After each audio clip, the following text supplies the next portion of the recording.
அனைத்திந்திய அண்ணா திராவிட முன்னேற்ற கழகத்தின் தலைவியாக, மக்களின் தலைவியாக, உங்களின் தலைவியாக, நாளை எதிர்காலத்தை மாற்றி அமைக்கக்கூடிய வல்லமை பெற்ற சிறந்த தலைவியாக, ஏழை எளிய மக்களின் எளிய மகளாக நின்று பணிபுரிவேன்.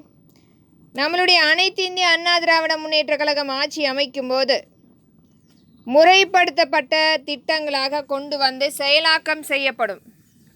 உங்களின் முதல்வராக, உங்களின் ஒருத்தியாக, உங்களுக்கு பிடித்த நல்ல முதலமைச்சராக, ஏழை எளிய மக்களின் எளிய மகளாக, முதலமைச்சராக உங்களுடன் சேர்ந்து பணியாற்றுவேன்.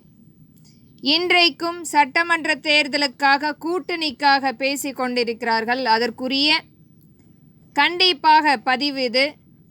நாம் என்றென்றைக்குமே பாரதிய ஜனதா கட்சி கூட்டணி அமைக்க இயலாது என்பதை திறன்பட வலியுறுத்துகிறேன். நம்மளுடைய இந்திய பிரதமரை நம்மளுடைய சட்டமன்றத்தில் கொண்டு வந்து நம்மளுடைய பிரச்சனைகளை எடுத்துரைப்பது, மக்களுக்குரிய திட்டங்களை கொண்டு வந்து சேர்ப்பதற்காக கண்டிப்பாக ஒரு நல்ல 2 கட்சிகள் தனித்தனியாக இயங்குவது அவர்களுடைய ஆளுமையை மேலும் மேலும் வலுப்படுத்தி கொள்வதற்கு ஒரு நல்ல திட்டமாக இருக்கும்.